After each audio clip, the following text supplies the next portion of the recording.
The biggest fall event for the Ushiyama family was the family conference in October, but to Jessica there was another major event that came before that, the school cultural festival. Jessica liked school. To her, it was a place where she could let out the stress she'd built up from the rigid lifestyle she was forced to lead at home. For today's cultural festival, she formed a group of her friends, and had announced that they'd perform some light music on a temporary stage. She had prepared and practiced this over and over until today, always anxiously awaiting this day's arrival.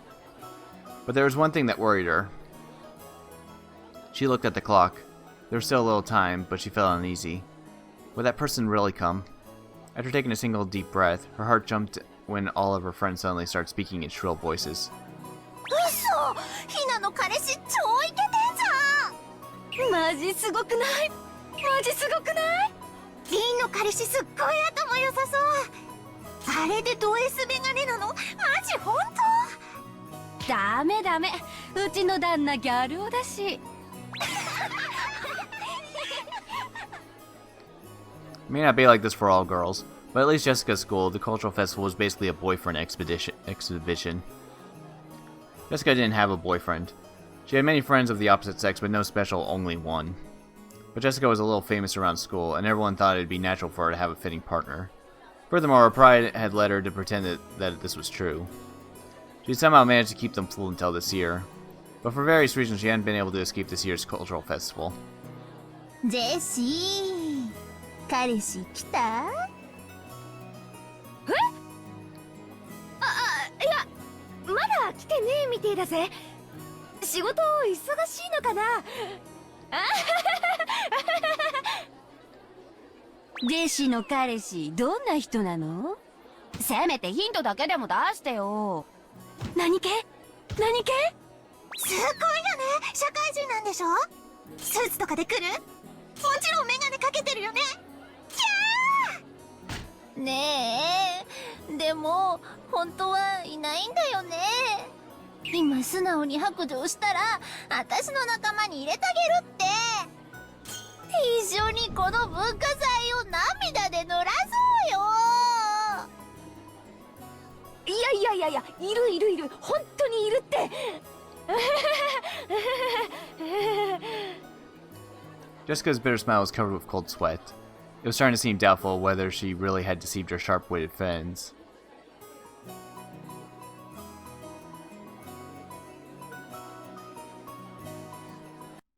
はい。なら、彼氏さんの偽物を立てて連れて行くというのはどうでしょうか。偽物？誰を？そんなのの心当たりねえぜ。Jan's ridiculous plan surprised Jessica into hysterics. Even so, it was probably more realistic than the crazy methods running through her head about getting a boyfriend in the big rush before the cultural festival. 例えばですが、カノン君なんてどうでしょう。カノン君？ダメ！というか、きっとカノン君文化祭の日は仕事に決まってるぜ。迷惑かけちゃ悪いしさ。もちろん予定表も確認済みです。カノン君はその日お休みになっています。こんな時ばっかり容量がいいのな。じゃなくて、休みならもっと悪いぜ。せっかくの休みを私の見栄のために引っ張り出せないよ。カノン君は引っ張り出されないといっつも閉じこもってばかりいますので、無理に引っ張り回すくらいでちょうどいいかと思いますよ。そうなの？いや、でもカノン君に悪い。なら晩作つきますね。おとなしく彼氏はいませんと白状なされてはいかがでしょうか。それは肩身の狭い思いをなされるでしょうが、卒業までの短くも長い間を耐え忍ばれるだけでございますし、愛し合う恋人同士にとって独り者のひがみ顔が何にも勝る甘い蜜なのです。シャノン、私のために本気で悩んでないでしょ。おちょくってるでしょ。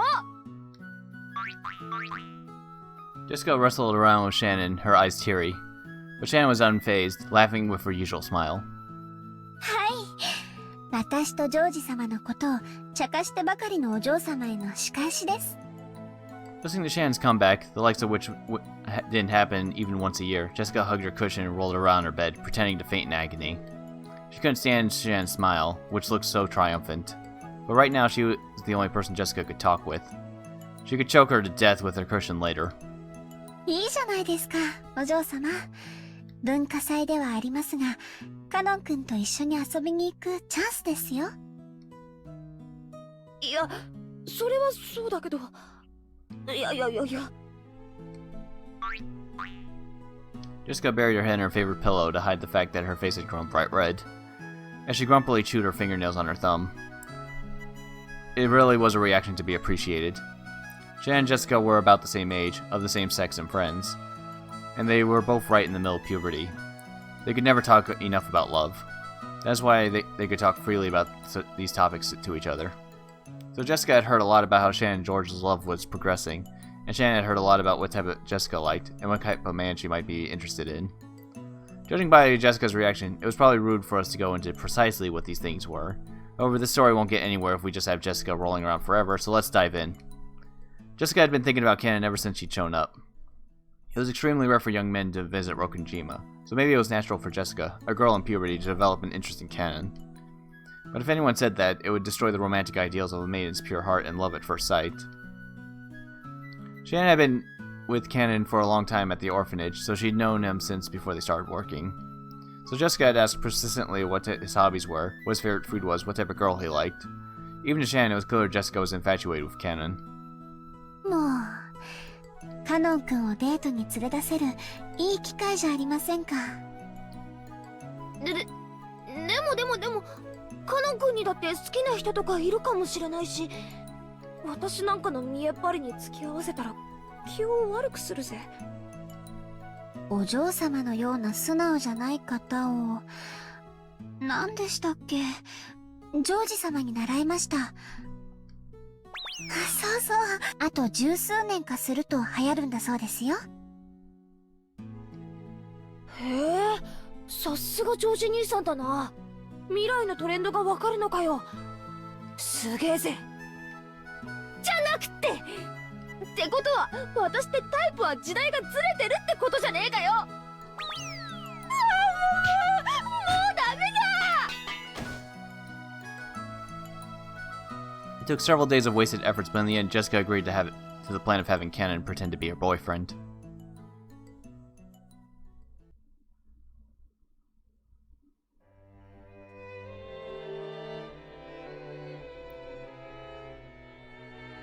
Hi, お嬢様。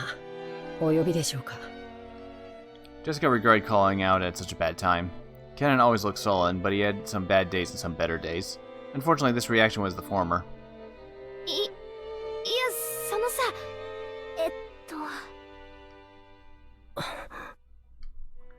All that confidence and effort she'd built up practicing in front of the mirror all night was wiped in about 5 seconds. Jessica turned bright red and hung her head. When he saw that, Canon sighed. Jessica thought that he was exasperated with her, but her face was pale. シャノンから聞いています。お嬢様の学校の文化祭へお供するようにというお話ですか。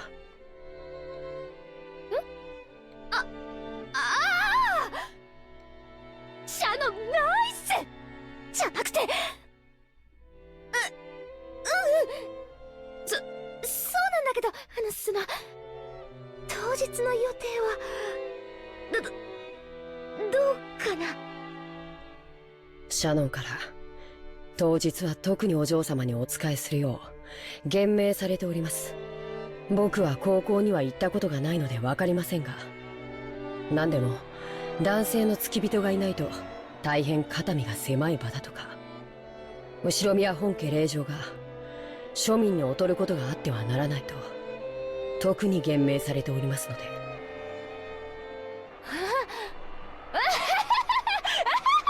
シャノンは後でぶっ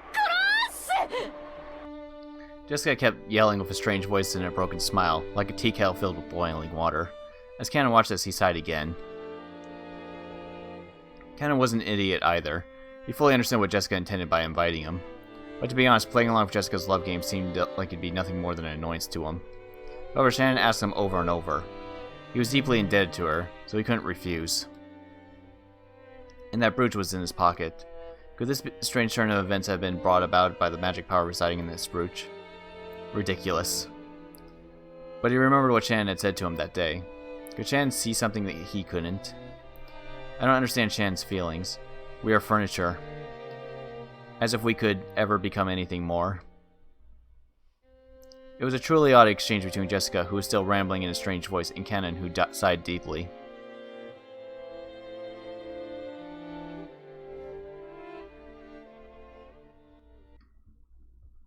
ジェシー、人が来てるよ。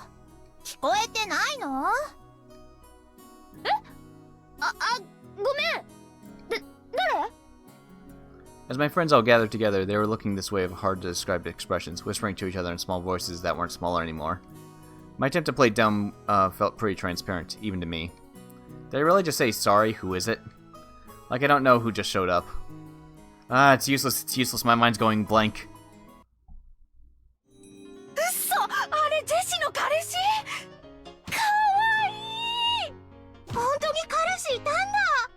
マジ嘘本当？ジェシカの裏切り者！すっごい素敵じゃん！年下？年下なんて聞いてないよ！どこジェシの彼氏ってどこショタって本当？いや遅かったじゃねえかよ昇降口がわからなかったもので遅くなって申し訳ございません。いやその格好も似合ってるぜシャノンが普段着では良くないと言って先日一緒に買い物を似合いませんでしたでしょうか。そんなことないよシャノン後で2階級特進。なんだかここは女の人ばかりで居心地が悪いです。だよなさここじゃなくてステージの方に行こうぜ。もうすぐ私たちの出番だからさ。さ。 Jessica seemed just as uncomfortable. It looked like being bathed in everyone's interested gaze was hard on her. When he saw Jessica's appearance, Kenan thought he might have made things difficult for her by coming. なんだか迷惑をおかけしているような気がします。お邪魔だったでしょうか。そんなことないって。僕がお邪魔でしたらいつでも言ってくだされば。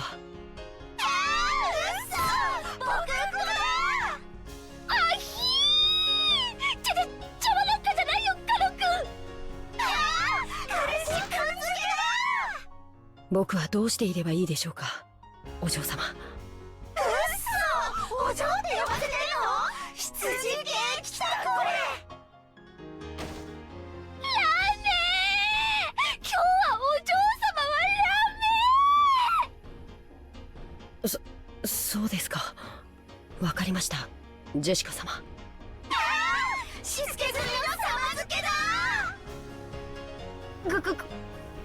ごめんカノン君、3秒でいいからキスするよ。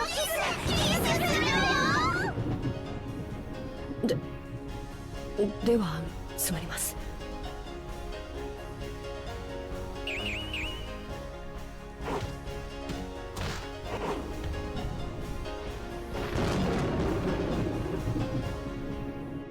By the time Kenan opened his eyes, a horrible tragedy had occurred in the room. Everyone had been driven into walls, their arms and legs outstretched. Jessica had slipped her brass knuckles back into her pocket before Kenan's eyes opened. とにかくステージの方に行こう。私たちの出番はもうすぐだからしばらく席で待っててよ。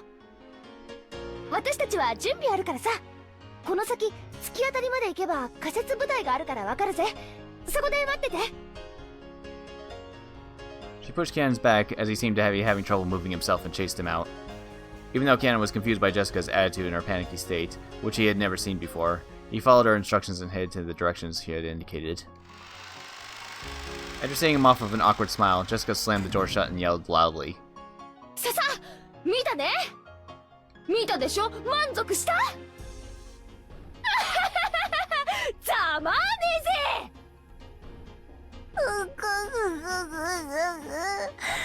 賭けに負けた。絶対ジェシに彼氏なんかいないと思ってたのに。彼氏じゃないんでしょ、使用人へのパワハラでしょ。ジェシの彼氏素敵だおー。いやかましいぜ。ほらほら、準備準備。 When Jessica took the brass knuckles out of her pocket again, everyone energetically returned to their tasks.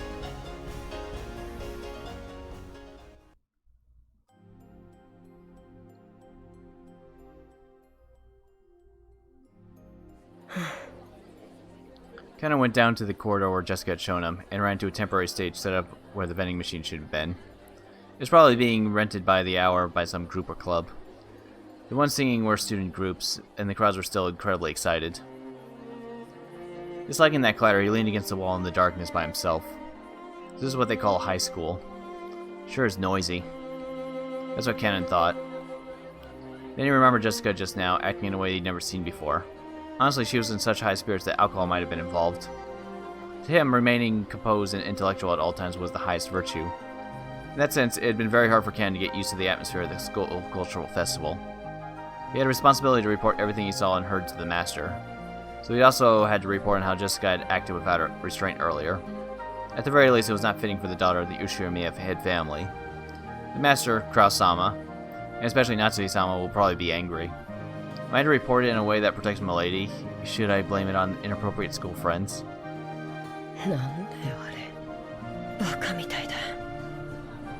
Kenan thought back on how Jessica had acted earlier inside again.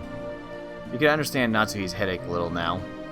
Come to think of it, Natsui-sama, as the president of the PTA, was supposed to go to an informal gathering after attending the ceremony in the gymnasium. She said she wouldn't be able to see Milady's performance, didn't she? That's probably for the best. Several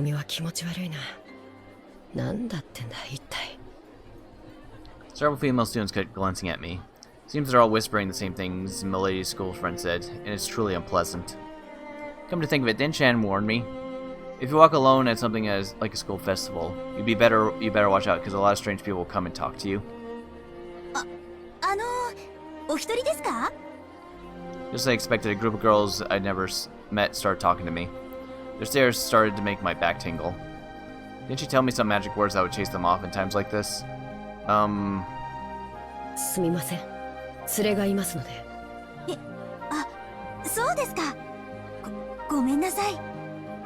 Ah, it worked.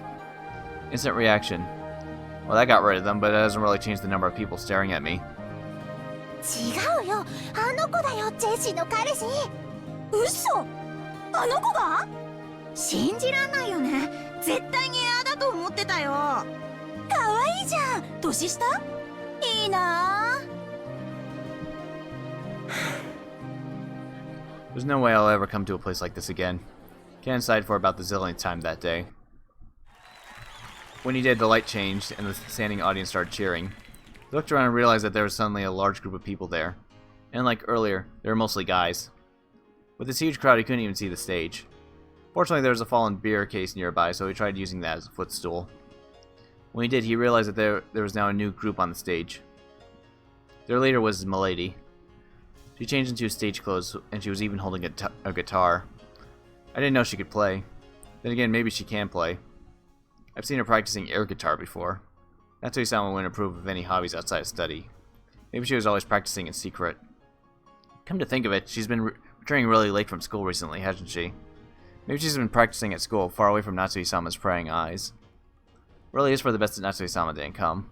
If Milady were to get scolded by Natsui-sama after putting so many hours of practice in, she'd probably be dejected.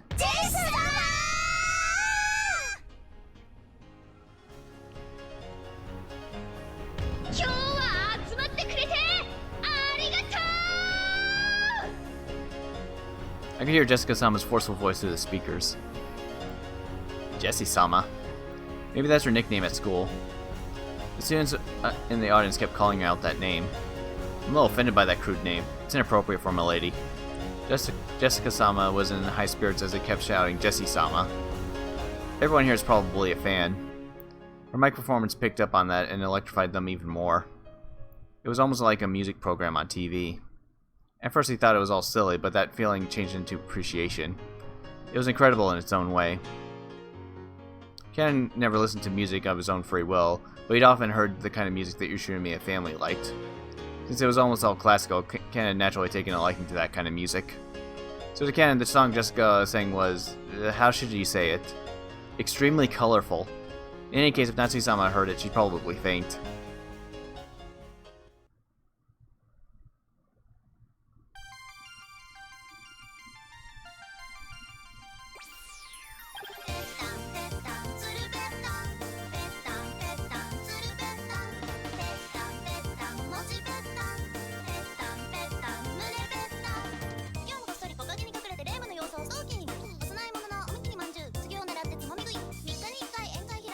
But everyone looked like they were having a really good time. Some diehard fans who had even brought light pens sang along and danced crazily with the same movements, almost as though they had planned ahead. On stage, Jessica-sama also sang enthusiastically, dripping with sweat. He couldn't find a single element that was inappropriate for the daughter of the Ushirimiya family, but it looked like so much fun.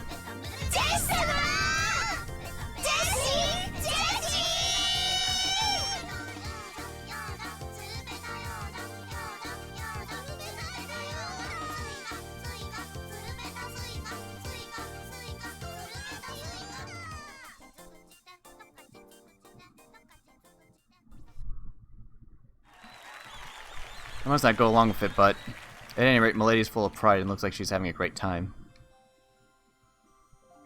As I watched Milady enjoying herself, I thought, could this be Ushirimiya Jessica's true nature? Don't I know better than anyone that during her life on Rokunjima she had no choice but to kill her sense of self? So the time she spends, not as Milady, the successor to the Ushirimiya family, but as a single girl called Jessica, living life to the fullest must be very important to her. I've worked close to Milady, seeing her in all seasons, and thought I knew everything about her. But that was all limited to one side of her, the Milady of Rokunjima. We are furniture. We serve on Rokunjima and end our lives on Rokunjima. So I've come to think of Rokunjima itself as our whole world. As though, like in the Poltemic theory, the ocean spilled off the end of the world into the abyss. But as I look at Milady like this, I can see how horribly narrow that outlook is. Still can't go along with the excitement of the crowd, but I feel like I can see something that cannot be seen on Rokunjima. I'm not sure if this is the unseeable thing Shannon was talking about, but the ocean still doesn't look blue to me.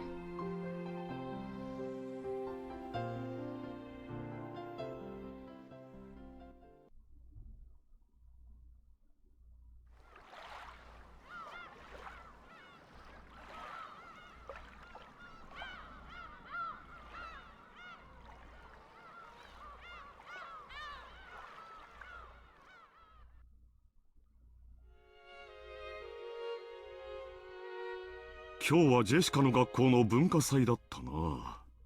校長先生はお元気でおられたかね。ええ、お元気なようでした。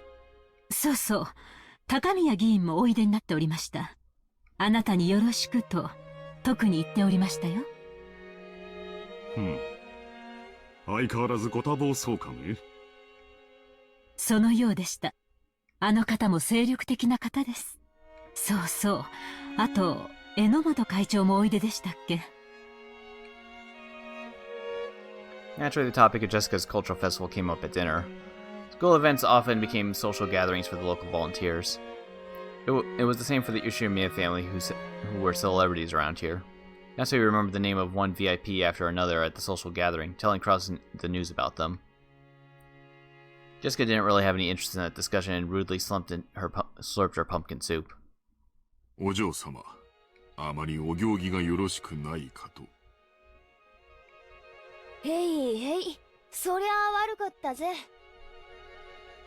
ジェシカ、そういう言葉遣いは改めるよういつも言っていますよ。はい。Jessica answered, discouraged. When he saw that, Cross smiled a little and paused his conversation with Natsui. ジェシカの方はどうだったかね、文化祭は。あ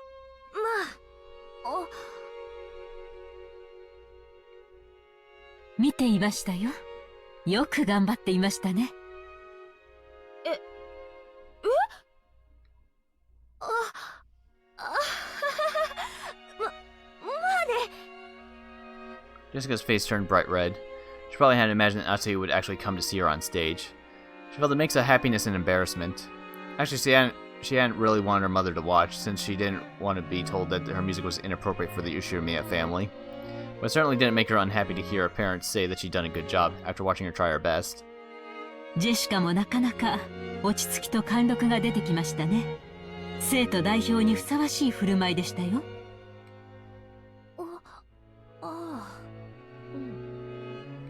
The smile that had been there until a second ago crumbled like sand. Jessica immediately realized her mom was talking about something different. Jessica was also the school's student president. She had no interest in doing something so annoying, but her parents had been pushy, so she grudgingly accepted. Unfortunately, she was popular at school, so she won the election easily. So Natsuki was praising her for the student council's sponsorship ceremony at the beginning of the cultural festival. Actually, she had just carried it out half-heartedly. After that, she immediately met up with her friends and held a stage rehearsal for the rest of the time. 人の上に立ち責任を背負うという経験は必ず将来役に立つ。後宮家の人間としてきっとジェシカを成熟させてくれるだろう。ただ挨拶が少し早口でした。内容は及第点でしたが、早い口調はそれを薄れさせます。一呼吸置く癖をつけるといいでしょう。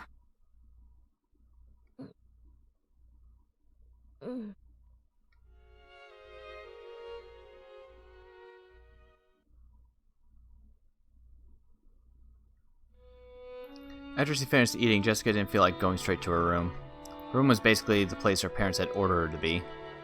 So perhaps for Jessica, instead of returning to her own room, being in an unknown location in this large mansion was a meager form of resistance.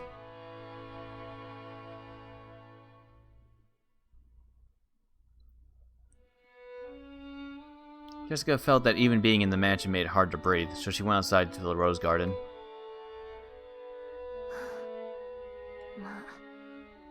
来たところでどうせ後宮家の跡継ぎとしてふさわしくないとかなんとか言うんだろうぜ。ならこれでいいんじゃねえかよ。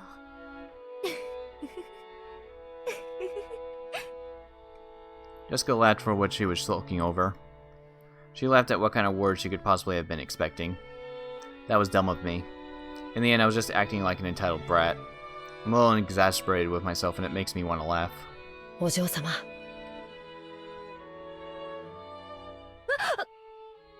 カノン君か。驚かすなよ。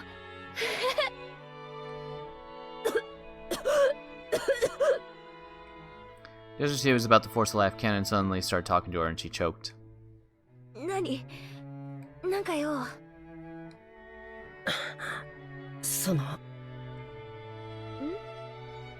Jessica's expression became one she always wore when looking at Cannon. The listless Jessica from a second ago was gone. If he had only known Jessica as the eventual successor to the Ushirimiya family, as he had done until yesterday, he might have mistakenly thought Jessica's mood had sprung back to normal. But that wasn't right. He knew a part of her that he couldn't have seen until yesterday, so he understood that there was no way Jessica actually felt the way she appeared. 今日は文化祭。いや、私の見栄に付き合ってくれてありがとうな。助かったぜ。お歌、お上手でした。そうかよ。照れるぜ。Even though she had heard the words she most wanted to hear, Jessica acted shyly and couldn't accept them openly. 僕には歌は歌えません。楽器も小学校で習ったハーモニカとリコーダー部しか知りません。だからお嬢様も同じだろうと決めつけていました。At the time, Cannon had never felt as though he had been looking down at Jessica in this way, but all the people he had seen playing special instruments were on the other side of the broom tubes in the TV. At the very least, he had been under the impression that it had been impossible for Jessica. 僕は家具だから歌を歌う必要も楽器を扱う必要もないと信じてきました。But I'm not sure anymore. カノン君、その家具だからって口癖使用人の心得ってやつだろ。使用人は生きた家具であれってやつ。源氏さんがよく口にしてるもんな。心得というわけでは本当に家具ですし。福音の家の子たちがいろいろじいさまから援助をもらってるってのは知ってるし、それに恩義を感じてるのも知ってるよ。でもだからって家具なんて言い方はあんまりだぜ。私たちは同じ人間じゃないかよ。カノン君は私が歌ってるのを見てどう思った？とても楽しそうに見えました。それは多分違うぜ。え？楽しそうに見えたんじゃなくて羨ましかったんじゃない？そんなことは。Cannon probably hadn't noticed that emotion himself. Most likely, Cannon saw something he'd never seen before, learned about it for the first time, and felt envious. And to trick himself out of that emotion, he called himself furniture over and over. 私は後宮家の跡継ぎだかなんだかだそうで、まあいろいろな面倒がこれからもあると思う。それについては運のない星の下に生まれちまったと諦めるしかないさ。多分カノン君が福音の家で生活しなければならなかったのと同じに、私たち自身にはどうしようもない。生まれる星は選べなかった。そうかもしれません。ただ私とカノン君では大きく違うところが一点ある。わかる？ I am furniture, and Milady is not. He was about to say that, but stopped. わかりません。カノン君は自らの運命が自分の全てだと思って諦めた。私はこんな運命じゃ納得できないから自分の思い切りを頑張ろうと思った。だから後宮家のお嬢様をやらなければならない窮屈な自分と、自分の好きなことに精一杯の自分というもう一人を作った。もう一人の自分。カノン君は自分のことを家具だからと言い聞かせてきた。そう言い聞かせなきゃならない辛いことがきっとたくさんあったんだと思う。それについては本当に気の毒だと思う。でもそれだけでカノン君の人生を全て決めちゃうなんて、私はそんなの悲しいと思うんだよ。人はさ、自分の中に自分が本当に好きになれるもう一人の自分をいつでも作り出すことができるんだよ。現実逃避とかとは違うぜ。そのもう一人の自分でいるとき、私は最高に生きているって実感できる。だから普段の日常がどんなに窮屈で退屈でも、私はきっと窒息せずに生きていけるってわけ。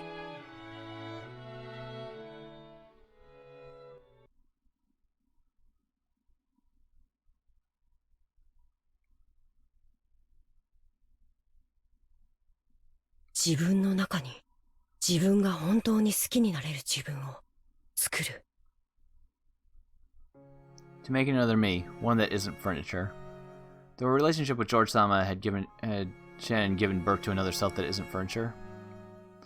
And did this other Shannon see something that cannot be seen by furniture? 私さ、カノン君のプライベートって全然知らないぜ。でもなんだか想像できる。カノン君のプライベートには多分何もない。図星でしょ？ Cannon couldn't reply, but that answer is enough. He had no concept of a private life, so Cannon would always be Cannon. So furniture would always be furniture. カノン君のカノンってさ、本名じゃないんでしょ？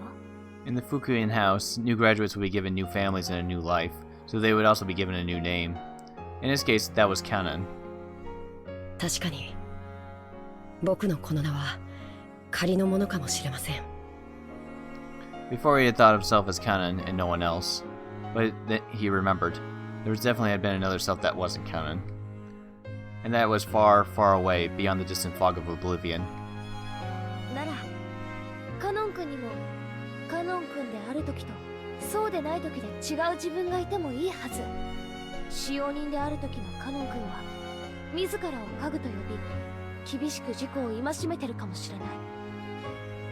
でもカノン君じゃない時の君はもっともっと自由に生きていいと思うんだ。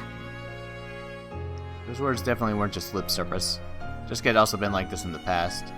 She had cursed her own birth into an environment different from all her friends at school. Only she had been in a heavily constructed environment, forced to learn all sorts of things. And she had even been told whom she was and wasn't allowed to play with. May have been sad, but she'd given up, resigning herself to the fact that she had been born under that kind of star. But one day, Jessica stopped giving up and surrendering. Stuff like Ushiramiya family customs and pressure didn't matter. She created a real Jessica inside herself, one who could do what she really wanted to do. 私さ、学校ではジェシってあだ名で呼ばれてる。だからさ、ジェシである時は自分に思いっきり素直に生きてる。だからこそジェシカである時も頑張れるんだ。カノン君にもカノンである時とカノンじゃなくてその本名である時でチカノンじゃない時、自分を好きになれる自分になってみてもいいんじゃないかな。僕がカノンじゃない時。He once thought of his real name as being completely meaningless. Because of that, he had thought that canon summed up everything about him. And now Jessica was telling him to create something new, another self that wasn't canon. カノン君、嫌じゃなきゃ教えてよ。本当の名前なんていうの？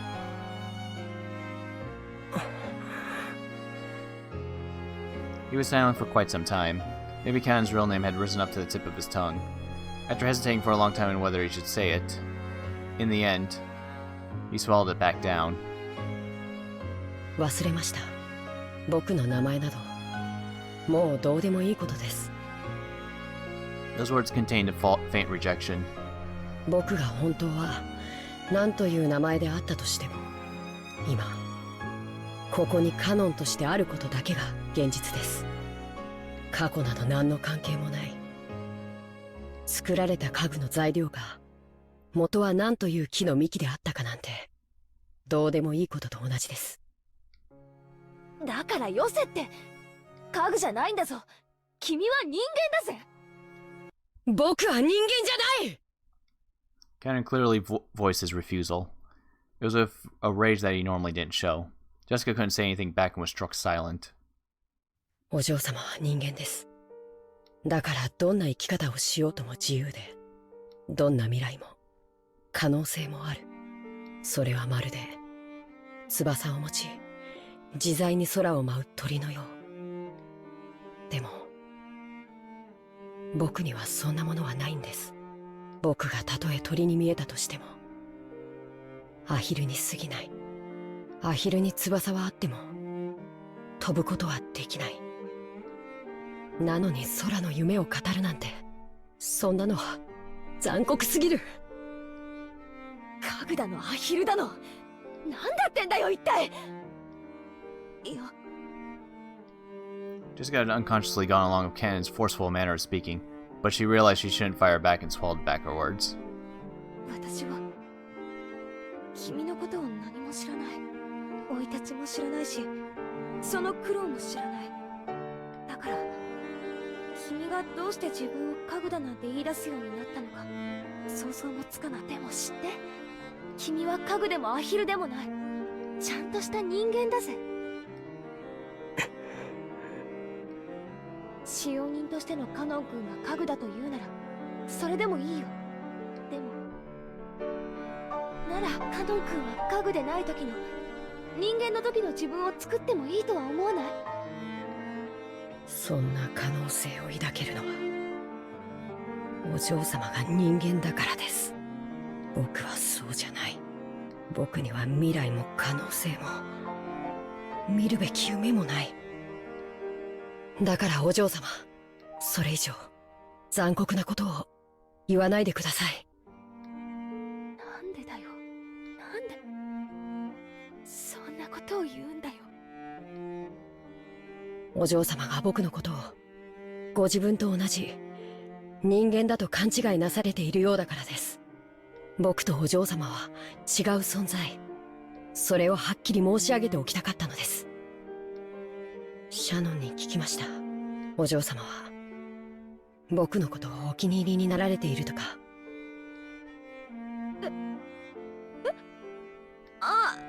いや僕は人間に限りなく近い姿をしています。だからシャノンのように自分を人間だと錯覚して一時恋愛の真似事をすることもできるかもしれない。でもそれは自分を騙しているに違いない。いえ、お嬢様を騙すことにもなるのです。シャノンとジョージ様も必ず破綻する。その日が訪れることをシャノンだって理解しているだろうに。バカなことを。バカだってことはないだろ。そりゃジョージ兄さんは立派な人だし、両親の期待も背負ってる。確かに結婚とかになればエヴァおばさんが色々と口出しをしてくるだろうし、まあ前途は多難だと思うぜ。でもな、ジョージ兄さんはそんなのに屈する人じゃねえ。シャノンをジュリエットになんかしねえぜ。きっと幸せにしてくれる。人は家具と恋などできない。お嬢様が家具を愛することができても僕にお嬢様を愛することができないと、そう申し上げたいのです。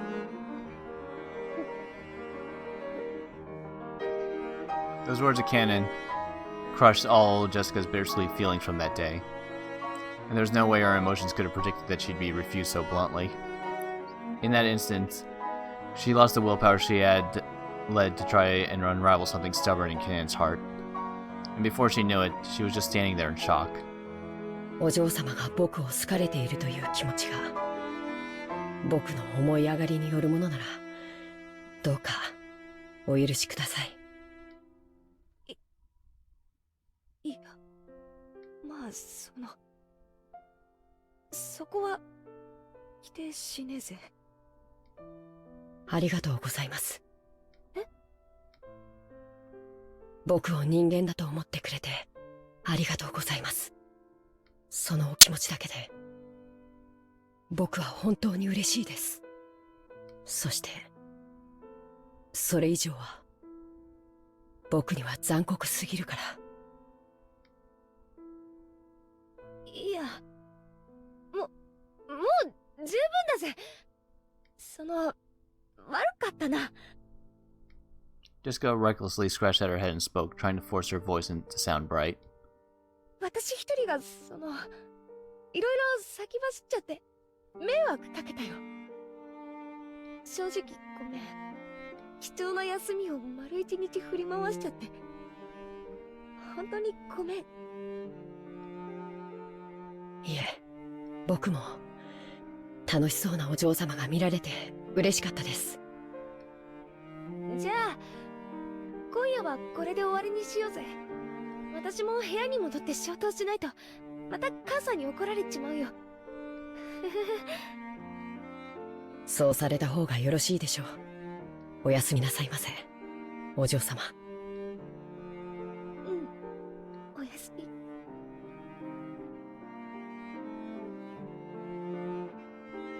Canon saw Jessica trot away with her back to him, looking disheartened. But then she suddenly broke into a reckless dash and disappeared in the direction of the mansion.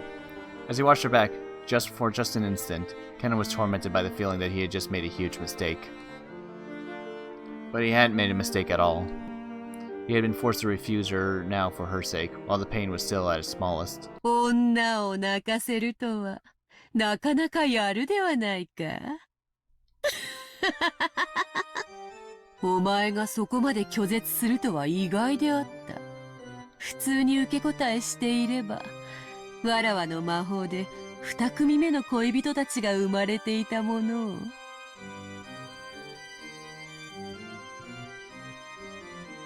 いつからそこに。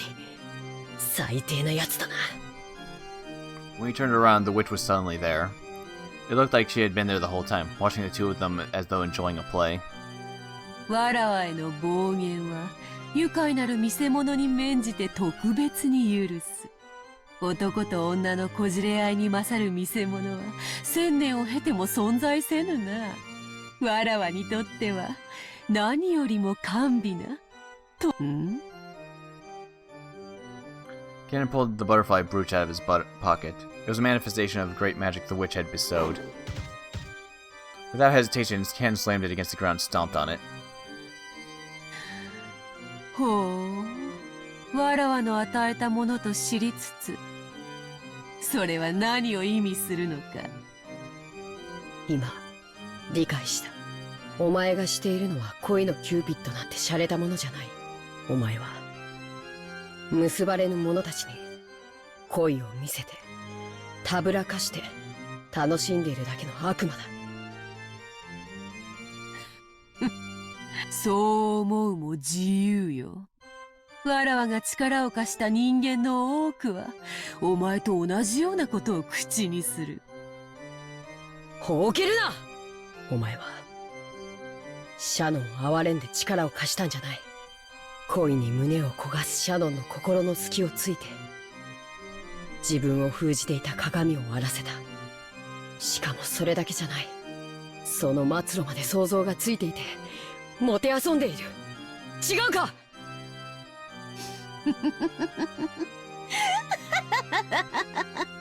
カグとはつくづく哀れな存在よ。夢も未来も恋すらもないか。よいよい、身の程はわきまえるに限るぞ。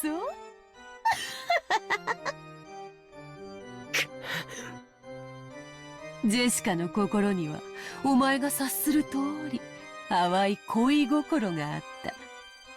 そなたはそれにハサミを入れ刈り取ったつもりでいる。だが知っておるか？木は勝手に茂らせたものより枝を間引き剪定したものの方が太い枝をつけるというぞ。シャーノンとジョージもやがては結ばれ得ぬ恋に行き詰まり、わらわ好みの大きな果実を実らせるだろう。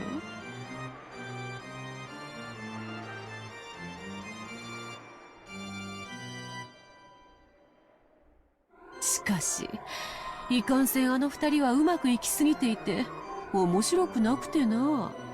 そこへ行くと、お前たちは大いにわらわを楽しませてくれそうだぞ。The witch laughed. Even though she had known the two could never be together, she lent their magic to bring them together. However, they couldn't escape the fate that prevented them from eventually ever being truly joined. The witch knew that. Even if they ever joined, Shannon and George, Ken and Jessica would eventually break up. They would wander through an endless desert in this hell of love, tormented by eternal thirst. わらわがその力を対価なく貸すことがあるとでも？恋に手は貸そう。その対価は、やがて必ず訪れる二人への過酷な運命の鑑賞料としていただくわけよ。これに勝る見せ物は1000年経っても存在せぬ。金蔵を見るがいい。恋の味を知り、楽園を追放された哀れな老いぼれの末路を、死んでも死にきれぬさながら亡者のような生き様を見るがいい。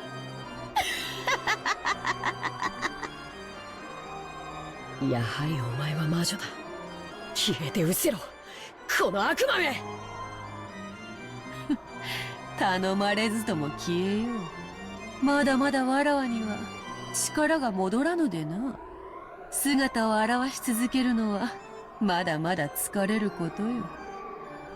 そなたら恋人たちに力を授けるのに無理をしすぎたのでな。触媒のブローチなしで力を維持し続けるのは今のわらわには容易ではない。 Cannon ground his foot even more into the stomped brooch. He felt it break under his foot. Then it evaporated like water, and changed into butterflies that sparkled gold, fluttering out from beneath Cannon's foot. わらわもこの姿を保ち続けるのがちと苦しい。しばしそなたの願い通り姿を消そう。満ちぬ潮も月もないように我が魔力も必ず満ちる。そして必ずや訪れよう。わらわがよみがえるにふさわしい時が。それが明日のことか、来年のことか、さもなくば100年1000年未来のことかは想像もつかぬ。だがわらわを楽しませてくれる者たちがおる限り、わらわは必ずや力を得てよみがえるであろう。その時までしばし姿を消す。そなたの手のひらにもはやあざはなく、そなたが望むならば明日の朝にはわらわの存在など夢か幻のように消し去ることもできよう。忘れ去られることほどわらわに悲しいことはない。だがわらわは必ずよみがえる。そしてその日がいつ訪れても後悔することのないよう自らを戒めよ。わらわは必ずや再臨し、この島の真の主として全てを支配する。その時こそ再び黄金鏡の扉が開かれる。欲深な亡者たちが必ずやわらわを呼び覚ます。くどい。早く消え去れ、黄金の魔女。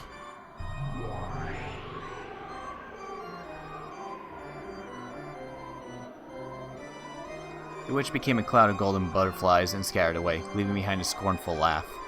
The whole area sparkled like a gold blizzard on a snow globe. It was a fleeting fantastical scene that disappeared in a heartbeat.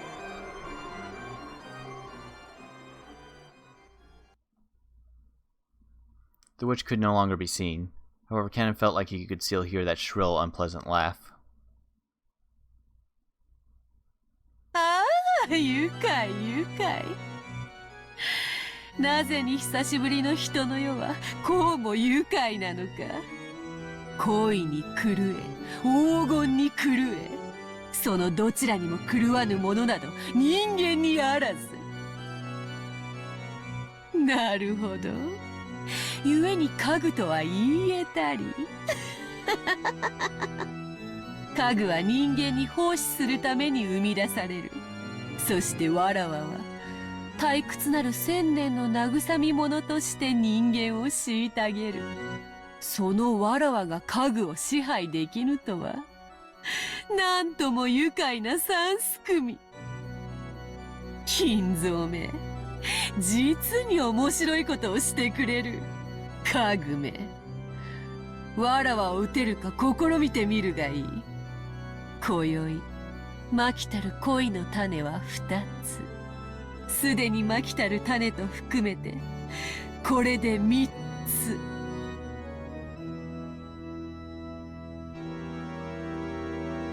ベアトリーチェ、なぜに私を一人この苦界に置き去りにしたのか。私は憎い。これほどまでに恋焦がれているのに応えようとせぬお前を永遠に憎む。親方様、それ以上のお酒はお体に障ります。南條先生からもご注意を受けておられるのでは。黙れ源氏。お前には分からぬ。我が嘆きも苦しみも分からぬ。お前だけは我が苦しみを理解してくれていると、お前だけは我が最古の友人であると信じているのに、なぜに理解できないというのか。おー、ベアトリーチェ、なぜ私だけを置き去りに。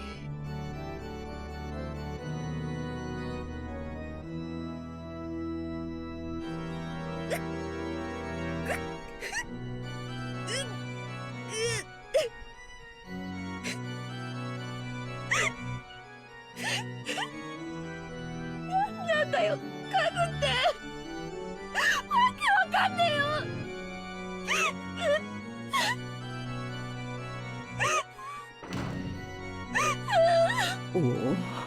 おお、おいたわしやジェシカ様。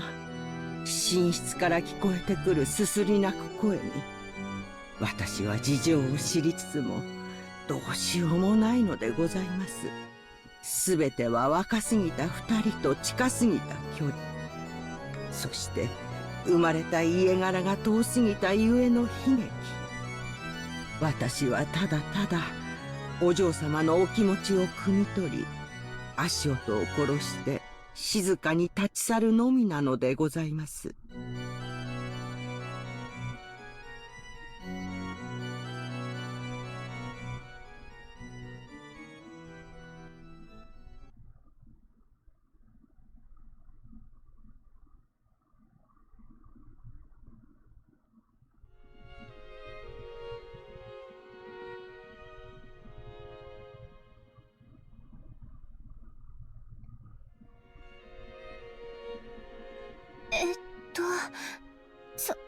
それって、どういう意味ですか、ジョージさん。言葉通りの意味だよ。僕はまだ自分の城を築き上げてない。それができて初めて、僕は一人前になれたと思えるんだ。その時、君と結婚したい。それはでもそれじゃあ、もう僕の心が許せないんだ。だから、君に婚約指輪を贈りたい。婚約ですか。でも私、家具ですし。そうだったね。じゃあ、家具は人の言うことを聞かないとね。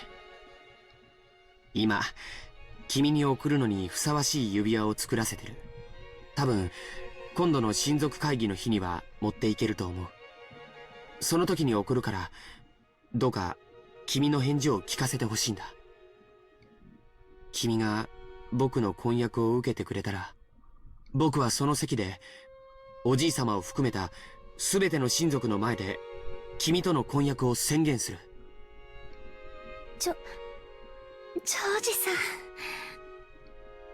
君と僕の仲をふさわしくないと咎める人たちはきっといる。でも、そいつらの顔を見る必要はない。君は、その瞳の中に、僕だけを満たしていればいいから。君を、必ず幸せにする。それだけは、絶対に約束するから。